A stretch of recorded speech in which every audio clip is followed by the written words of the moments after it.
नमस्कार दोस्तों, आपका स्वागत करता हूं इस YouTube channel SK coaching centre पर। दोस्तों आज हम लोग रीजनिंग के प्रैक्टिस सेट के पार्ट नंबर 34 को देखने वाले हैं और इस वाले पार्ट के अंदर आज हम लोग रीजनिंग के 17 अलग अलग प्रकार के इम्पोर्टेंट प्रश्न को देखेंगे और ये सभी प्रश्न आपके आने वाले आगामी सभी परीक्षाओं के लिए काफ़ी महत्वपूर्ण होने वाला है। और दोस्तों ये सभी प्रश्न को हम लोग एकदम शॉर्ट ट्रिक के साथ सॉल्व करेंगे, तो आप लोग हमारे साथ अंत तक जरूर बने रहिएगा और आप लोग जरूर कमेंट करके बताइएगा कि 17 प्रश्न में से आप लोग कितने प्रश्न को खुद से सॉल्व किए हो। तो चलिए हम लोग एक नंबर क्वेश्चन की ओर चलते हैं।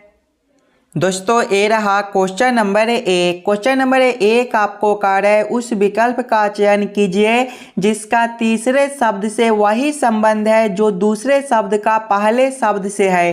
दोस्तों ये जो प्रश्न है एनालॉजी का प्रश्न है। प्रश्न आपको कह रहा है जिस प्रकार से बिस्तर का संबंध सोना के साथ है उसी प्रकार से आप लोगों से पूछा जा रहा है कुर्सी का संबंध कौन सा शब्द के साथ होगा जो इस वाले क्वेश्चन मार्क पर भरे जाएंगे। पहले आप लोग ये समझने की कोशिश कीजिएगा बिस्तर से आपका सोना किस प्रकार से लिखा हुआ है, ये दोनों शब्द आपस में किस प्रकार से संबंधित है।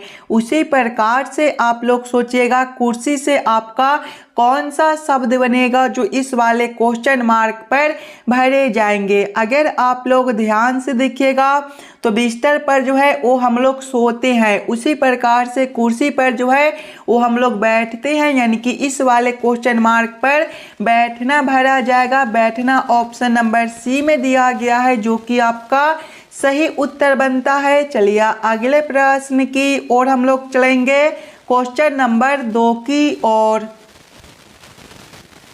ये रहा क्वेश्चन नंबर 2। क्वेश्चन नंबर 2 आपको कह रहा है उस विकल्प का चयन करें जो तीसरी संख्या से उसी प्रकार से संबंधित है जिस प्रकार से दूसरी संख्या पहली संख्या से संबंधित है। दोस्तों ये जो प्रश्न है ये आपका नंबर एनालॉजी रीजनिंग का प्रश्न है। प्रश्न आपको कह रहा है जिस प्रकार से 28 का संबंध 729 के साथ है उसी प्रकार से आप लोगों से पूछा जा रहा है 32 का संबंध कौन सा संख्या के साथ होगा जो इस वाले क्वेश्चन मार्क पर भरे जाएंगे। जब भी आपको इस प्रकार के प्रश्न देखने को मिले तो पहले आप लोग ये समझने की कोशिश कीजिएगा 28 से आपका 729 किस प्रकार से लिखा हुआ है। 28 को हम लोग क्या करेंगे ताकि हमारा 729 बन जाए, उसी प्रकार से हम लोग सोचेंगे 32 से हमारा कौन सा संख्या बनेगा जो इस वाले क्वेश्चन मार्क पर भरे जाएंगे। दोस्तों ये जो प्रश्न है एसएससी सीजीएल एग्जाम में पूछा गया प्रश्न है, तो पहले आप लोग वीडियो को रोककर अपना दिमाग लगाकर इस वाले प्रश्न को जरूर सॉल्व करने की कोशिश कीजिएगा। एकदम आसान सा प्रश्न है। अगर आप लोग ध्यान से देखिएगा 729 को, तो 729 क्या होता है आपका 27 का स्क्वायर होता है। यहाँ पर संख्या आपका 28 है। अगर हम लोग 28 - 1 करते हैं तो आपका 27 बनता है और 27 का स्क्वायर जो होता है वो आपका 729 होता है। उसी प्रकार से यहाँ पर संख्या 32 है, तो पहले हम लोग 32 - 1 करेंगे, आपका 31 हो जाएगा। 31 का स्क्वायर करते हैं तो आपका 961 बनता है। 961 ऑप्शन नंबर बी में दिया गया है जो कि आपका सही उत्तर हो जाएगा। इस वाले क्वेश्चन मार्क पर आपका 961 भरा जाएगा। क्लियर है। चलिए अगले प्रश्न की ओर हम लोग चलेंगे, क्वेश्चन नंबर 3 की ओर। दोस्तों ये रहा क्वेश्चन नंबर 3। क्वेश्चन नंबर 3 आपको कह रहा है उस विकल्प का चयन करें जो तीसरे अक्षर समूह से उसी प्रकार से संबंधित है जिस प्रकार से दूसरा अक्षर समूह पहले अक्षर समूह से संबंधित है। दोस्तों ये भी प्रश्न एनालॉजी का प्रश्न है और इस प्रकार के भी प्रश्न आपको एग्जाम में देखने को मिलेंगे। और जब भी आपको इस प्रकार के प्रश्न देखने को मिले तो पहले आप लोग ये समझने की कोशिश कीजिएगा यहाँ पर आपका FOR से MVY किस प्रकार से लिखा हुआ है, उसी प्रकार से आप लोग सोचिएगा DEX से आपका कौन सा अक्षर बनेगा जो इस वाले क्वेश्चन मार्क पर भरे जाएंगे। अगर आप लोग ध्यान से देखिएगा तो सबसे पहले जो है वो आपका FOR दिया गया है और इससे क्या लिखा हुआ है, तो इससे जो है वो आपका MVY दिया गया है। अगर आप लोग ध्यान से देखिएगा सिंगल अक्षर को तो F से आपका M है। दोस्तों F जो है ABCD के क्रम में 6ठे नंबर पर होता है और M आपका 13वें नंबर पर यहाँ पर जो है O +7 कर दिया गया है। आगे देखिएगा तो O से आपका V है, O 15वें नंबर पर होता है और V आपका 22वें पर, यहाँ पर भी +7 है। आगे देखिएगा R से आपका Y है, R 18वें नंबर पर होता है और Y आपका 25वें पर, यहाँ पर भी +7 है। यानी कि सभी अक्षर में +7 कर दिया गया है। तो वही से हम लोग आगे करेंगे। आगे आपका क्या दिया गया है, आगे आपका DEX दिया गया है। इसके भी सभी अक्षर में हम लोग +7 करेंगे। ध्यान से देखिएगा तो पहले आपका D है, D चौथे नंबर पर होता है, 4 + 7 11 और 11वें पर आपका K होता है। आगे देखिएगा E है, E 5वें पर होता है, 5 + 7 जो है वो देखिएगा तो आपका 12 हो जाएगा और 12वें पर आपका L होता है। आगे देखिएगा आपका X है, X आपका 24वें नंबर पर होता है और जब हम लोग 24 + 7 करेंगे तो आपका कौन सा अक्षर बनेगा, पहले आप लोग ये याद रखिएगा ABCD में जो है वो आपके टोटल 12 अक्षर होते हैं। 12 के बाद जो है वो आपका फिर से ABCD आ जाता है। यानी कि जब हम लोग X + 7 करेंगे दोस्तों तो आपका E हो जाएगा। कौन सा ऑप्शन में आपका KLE दिया गया है, तो KLE जो है वो आपका ऑप्शन नंबर B में दिया गया है जो कि आपका सही उत्तर बनता है। चलिए अगले प्रश्न की ओर हम लोग चलेंगे, क्वेश्चन नंबर 4 की ओर। ये रहा क्वेश्चन नंबर 4। क्वेश्चन नंबर 4 आपको कह रहा है एक निश्चित कोड भाषा में रेवाड़ी को 18 52 31 189 के रूप में लिखा जाता है। उस भाषा में शीर्षा को कैसे लिखा जाएगा ये आप लोगों से पूछ रहा है। दोस्तों ये जो प्रश्न है ये आपका कोडिंग डिकोडिंग से रिलेटेड प्रश्न है और ये प्रश्न आपका SSC GD एग्जाम में पूछा गया प्रश्न है। तो पहले आप लोग खुद से जरूर सॉल्व करने की कोशिश कीजिएगा। एकदम आसान सा प्रश्न है। अगर पहले आप लोग रेवाड़ी को देखिएगा तो रेवाड़ी जो है वो आपका REWARI से मिलकर बनता है। रेवाड़ी के सभी अक्षर को हम लोग क्या करेंगे ताकि हमारा ए कोड बन जाए। अगर दोस्तों सबसे पहले ये सभी अक्षर को हम लोग ABCD के क्रमानुसार लिखते हैं तो R जो है ये आपका 18वें नंबर पर होता है, E आपका 5वें पर होता है, W ये आपका 23वें पर होता है, A आपका पहले पर, R आपका 18वें पर होता है और दोस्तों I जो है ये आपका 9वें पर होता है। ध्यान से देखिएगा 18 52 31 189 बनता है। यहाँ पर 18 52 31 189 दिया गया है। यानी कि इस वाले प्रश्न को हम लोग इसी प्रकार से सॉल्व कर सकते हैं। तो वही से हम लोग आगे करेंगे। आगे जो है वो आपका SIRSA दिया गया है। इसके भी सभी अक्षर को हम लोग ABCD के क्रमानुसार लिखेंगे। तो S जो है ये आपका 19वें नंबर पर होता है, I ये आपका 9वें पर होता है, R ये आपका 18वें पर होता है, S आपका 19वें पर और A आपका ABCD के क्रम में पहले नंबर पर होता है। कौन सा ऑप्शन में 19 91 81 91 दिया गया है, ध्यान से देखिएगा तो 19 91 81 91 ऑप्शन नंबर C में दिया गया है जो कि आपका सही उत्तर बनता है। चलिए अगले प्रश्न की ओर हम लोग चलेंगे, क्वेश्चन नंबर 5 की ओर।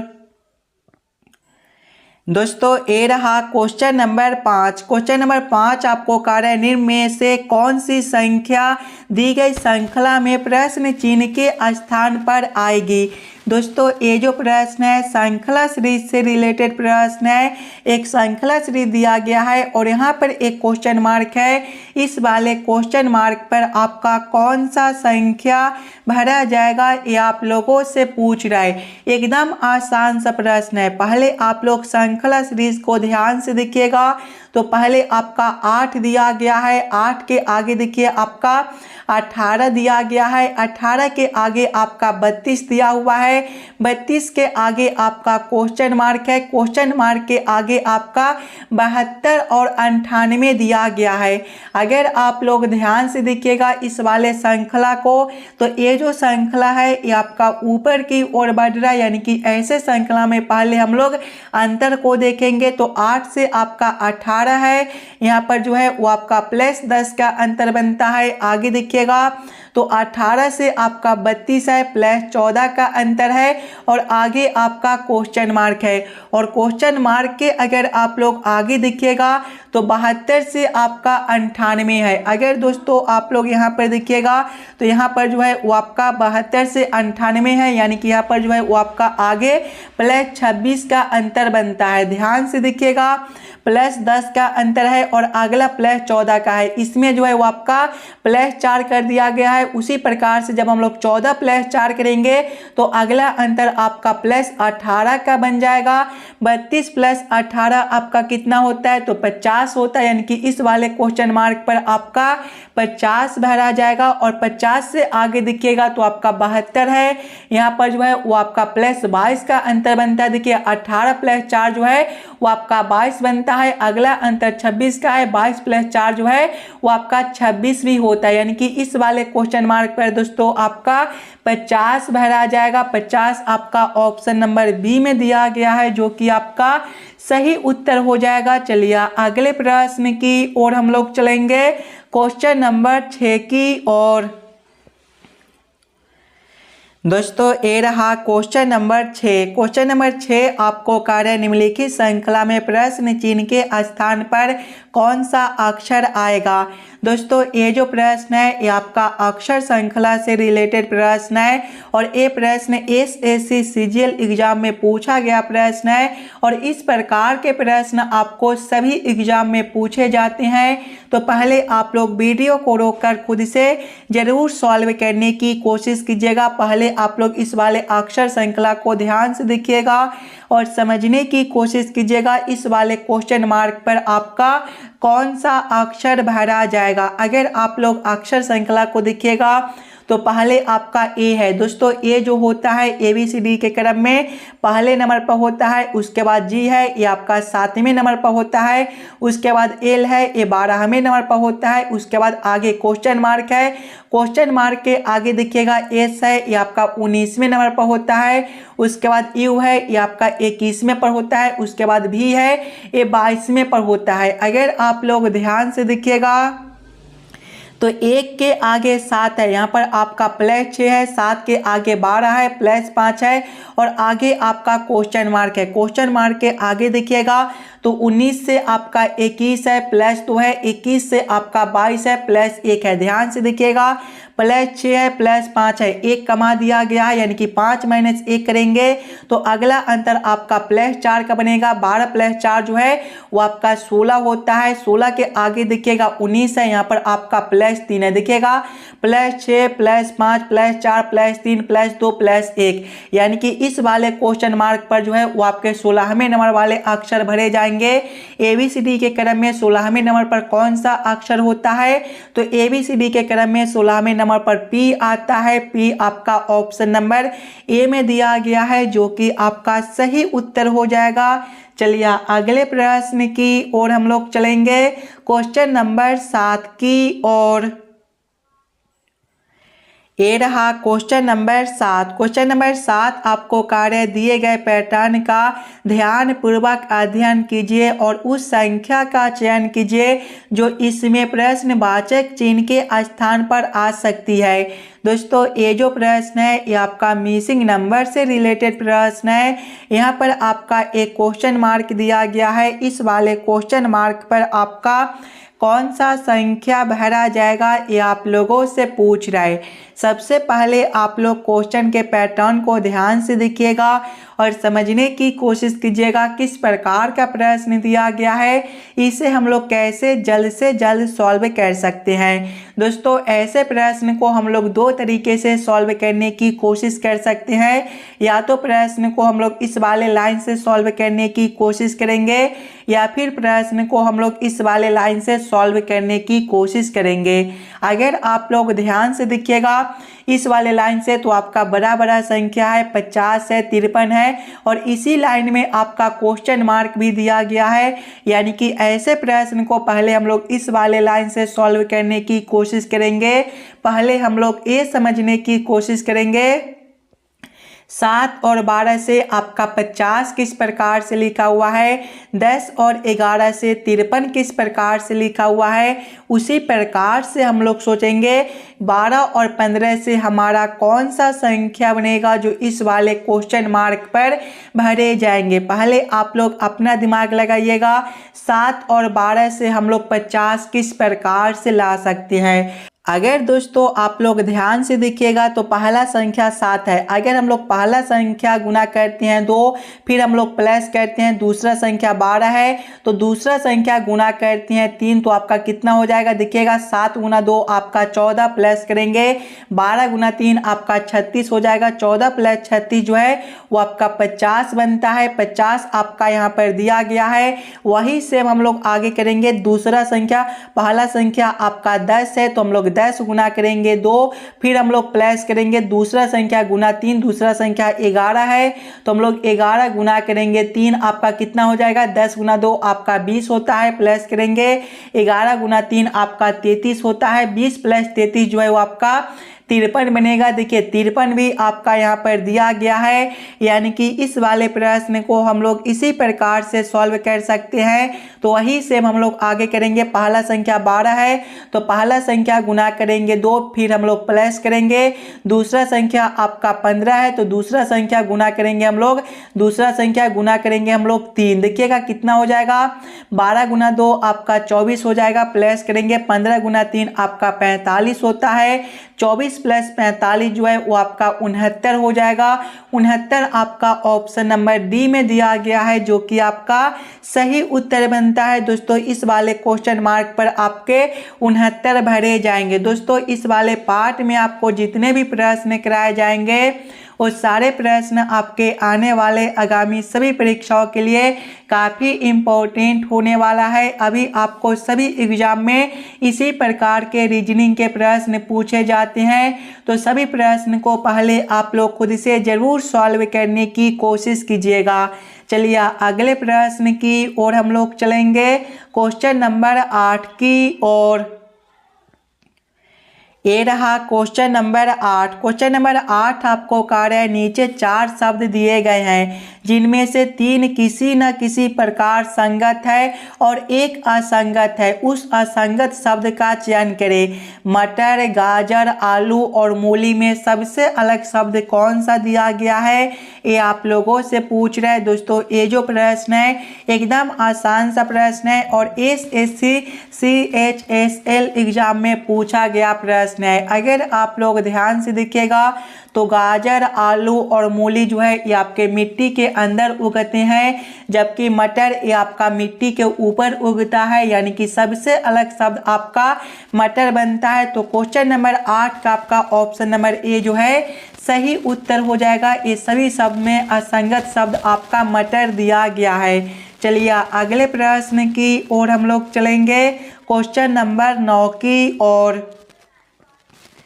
दोस्तों ये रहा क्वेश्चन नंबर 9। क्वेश्चन नंबर 9 आपको कह रहा है उस वेन आरेख का चयन करें जो निम्नलिखित वर्गों के बीच संबंध को सर्वोत्तम ढंग से निरूपित करता है। दोस्तों ये जो प्रश्न है ये आपका वेन आरेख, वेन डायग्राम से रिलेटेड प्रश्न है। समुद्री जीव जंतु, झींगा और वायरस का किस प्रकार से वेन आरेख, वेन डायग्राम बनेगा, ये आप लोगों से पूछ रहे हैं। सबसे पहले आप लोग ये तीनों शब्दों को ध्यान से देखिएगा और समझने की कोशिश कीजिएगा कौन शब्द किसके साथ संबंधित है, किसके अंदर हम लोग किसको रख सकते हैं। अगर आप लोग ध्यान से देखिएगा तो समुद्री जीव जंतु के अंदर जो है वो आपके झींगा और वायरस दोनों होते हैं, यानी कि सबसे पहले हम लोग समुद्री जीव जंतु के लिए एक गोला बना लेंगे और इसके अंदर आपका ये दोनों हो जाएगा, लेकिन ये दोनों शब्द अलग अलग दिया गया है, यानी कि दोनों को हम लोग अलग अलग कर देंगे।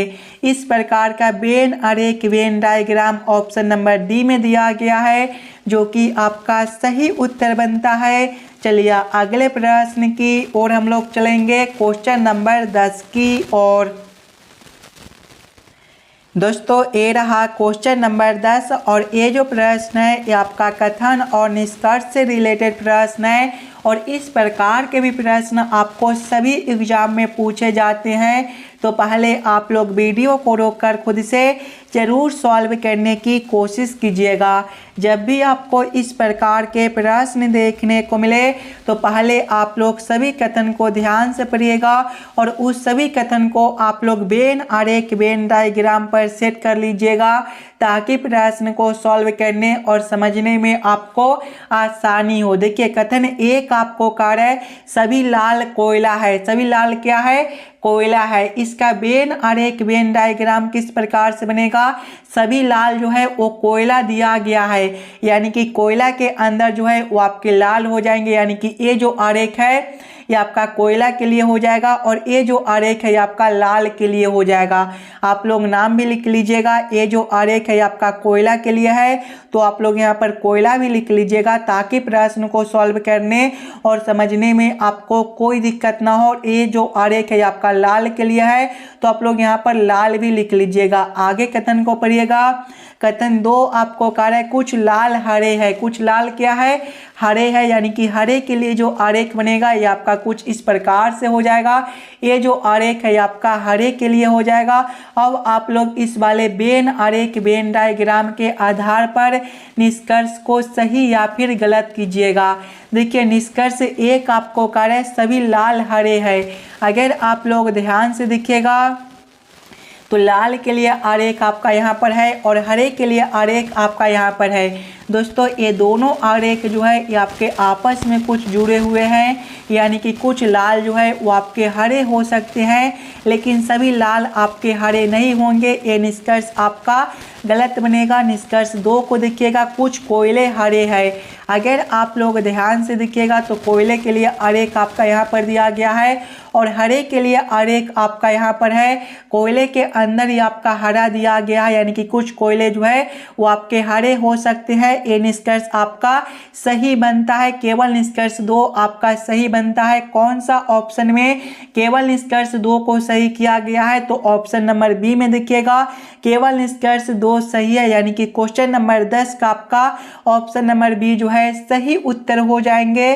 चलिए अगले प्रश्न की ओर हम लोग चलेंगे, क्वेश्चन नंबर 11 की ओर। ये रहा क्वेश्चन नंबर 11। क्वेश्चन नंबर 11 आपको कह रहा है ए बी से लंबा है, बी सी से छोटा है, डी ए से लंबा है परंतु सी से छोटा है, सबसे लंबा कौन है। जब भी आपको इस प्रकार के प्रश्न देखने को मिले तो पहले आप लोग प्रश्न को ध्यान से पढ़िएगा और समझने की कोशिश कीजिएगा।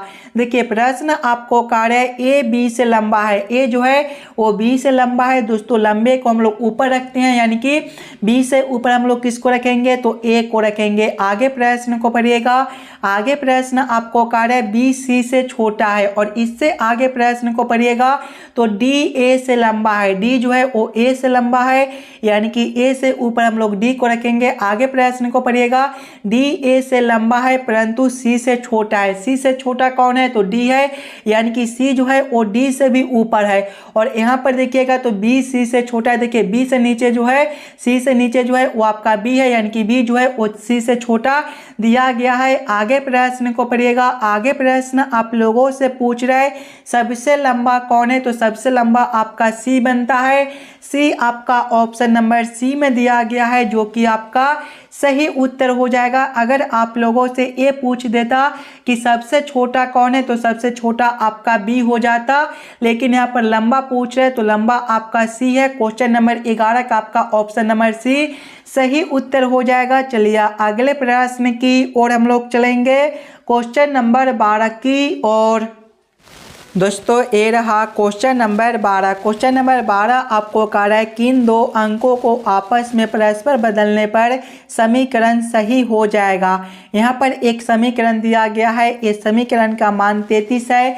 और दोस्तों ये जो समीकरण है ये आपका गलत दिया गया है। प्रश्न आप लोगों से पूछ रहा है किन दो संख्याओं को आपस में बदलने पर ये समीकरण सही हो जाएगा। अगर आप लोग समीकरण को देखिएगा तो देखिए 47 गुना 3 है। अगर दोस्तों सबसे पहले हम लोग 7 के जगह पे 2 को रखते हैं और 2 के जगह पे 7 को रखकर इस वाले समीकरण को हल करते हैं तो यहाँ पर 47 है। देखिए 4 और 7 है, 7 के जगह पे 2 को रखना है तो यहाँ पर आपका 42 हो जाएगा, गुना आपका 3 हो जाएगा, भागा आपका जो है यहाँ पर 2 है तो 2 के जगह पे हम लोग 7 को रखेंगे, प्लस आपका 15 हो जाएगा। जब इस वाले समीकरण को हल करेंगे तो देखिएगा 42 गुना आपका 3 भागा 7 जो है ये आपका 3/7 हो जाएगा, प्लस करेंगे हम लोग 15। देखिएगा जब 7 से हम लोग 42 को काटेंगे तो आपका 6 से कटेगा और 6 गुना 3 जो है ये आपका 18 होता है, प्लस करेंगे 15, 18 प्लस 15 जो है वो आपका 33 बनता है। 33 आपका यहाँ पर दिया गया है। यानी कि दोस्तों इस वाले समीकरण को सही करने के लिए 7 और 2 को आपस में परस्पर बदलना होगा। 7 और 2 ऑप्शन नंबर सी में दिए गए हैं जो कि आपके सही उत्तर हो जाएंगे। चलिए अगले प्रश्न की ओर हम लोग चलेंगे, क्वेश्चन नंबर 13 की ओर। ये रहा क्वेश्चन नंबर 13। क्वेश्चन नंबर 13 आपको कह रहा है दी गई आकृति में कितने आयत है। इस वाले आकृति में टोटल कितने आयत है ये आप लोगों से पूछ रहा है। पहले आप लोग वीडियो को रोककर खुद से ज़रूर काउंटिंग करने की कोशिश कीजिएगा। एकदम आसान सा प्रश्न है दोस्तों। जब भी आपको चतुर्भुज के अंदर आयत काउंटिंग करने के लिए बोले तो सबसे पहले आप लोग इस वाले लाइन के अंदर कितने आयत है एक काउंटिंग कीजिएगा। देखिए एक आयत आपके ए बनते हैं, दूसरे ए बनते हैं, तीसरे ए बनते हैं और चौथे आपके ए बनते हैं। ये सभी को आपस में जोड़िएगा तो 1 + 2 आपके 3 हो जाएंगे, 3 + 3 आपके 6 और 6 + 4 जो है वो आपके 10 बनते हैं। अब आप लोग इस वाले लाइन में भी आयत को देखिएगा तो एक आयत आपका ए बनेगा, दूसरा ए बनता है और तीसरा ए बनता है। ये सभी को भी आपस में जोड़िएगा तो देखिए 1 + 2 आपके 3 हो जाएंगे और 3 + 3 जो है वो आपके 6 बनते हैं। यानी कि इस लाइन में आपके 6 आयत है और इस वाले लाइन में आपके 10 आयत है। यहाँ पर आपका ट्रिक ये बनता है कि अब हम लोग ये दोनों संख्या को आपस में गुना करेंगे, यानी कि 6 × 10 करेंगे तो आपका कितना हो जाएगा 60 हो जाएगा। यानी कि इस वाले आकृति के अंदर जो है वो आपके 60 आयत बनते हैं। 60 आपका ऑप्शन नंबर ए में दिया गया है जो कि आपका सही उत्तर हो जाएगा। आप लोग इस वाले ट्रिक को जरूर याद कर लीजिएगा। जब भी आपको किसी भी चतुर्भुज के अंदर आयत काउंटिंग करने के लिए बोले तो हम लोग ये वाले ट्रिक को यूज करते हैं। चलिए अगले प्रश्न की ओर हम लोग चलेंगे, क्वेश्चन नंबर 14 की ओर। ये रहा क्वेश्चन नंबर 14। क्वेश्चन नंबर 14 आपको कह रहा है नीचे एक घन की 2 अवस्थाएं दर्शाई गई है।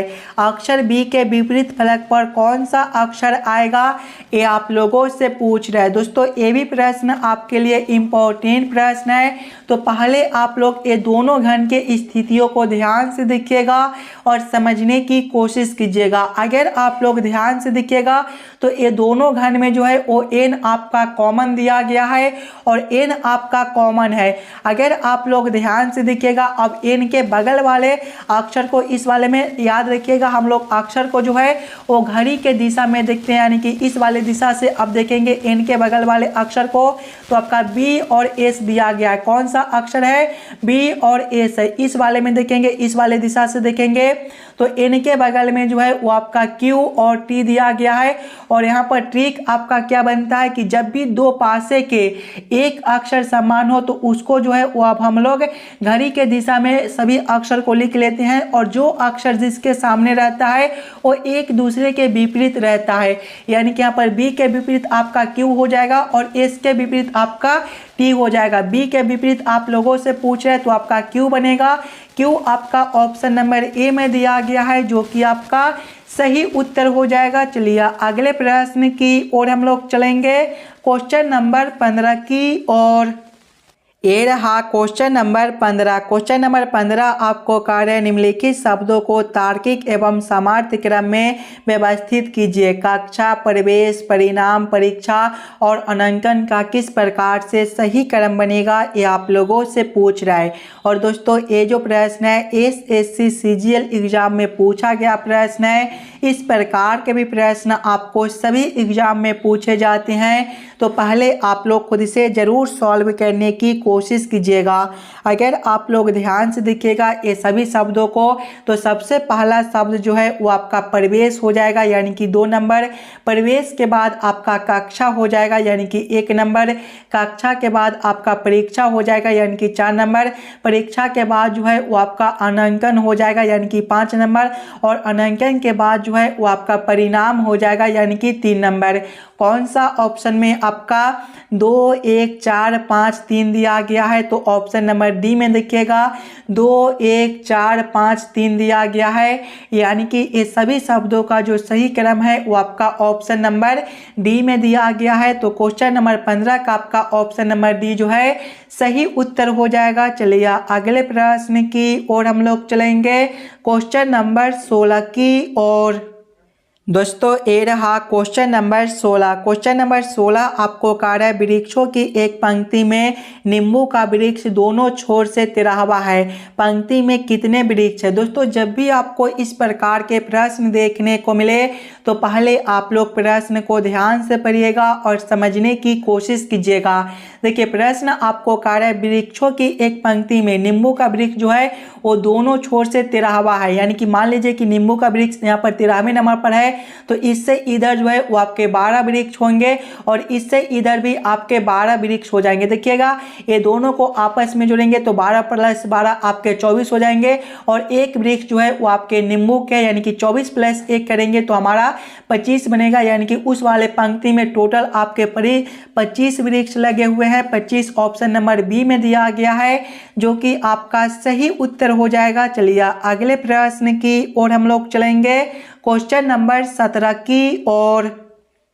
दोस्तों ये रहा क्वेश्चन नंबर 17 और ये जो प्रश्न है ये आपके होमवर्क के तौर पे छोड़े जाते हैं। एकदम आसान सा प्रश्न है, ब्लड रिलेशन से रिलेटेड प्रश्न है, और इस प्रकार के प्रश्न आपको हम सभी पार्ट में कराते थे। तो इस वाले प्रश्न को आप लोग खुद से ज़रूर सॉल्व कीजिएगा और आप लोग ज़रूर कमेंट करके बताइएगा कि 17 प्रश्न में से आप लोग कितने प्रश्न को खुद से सॉल्व किए हो।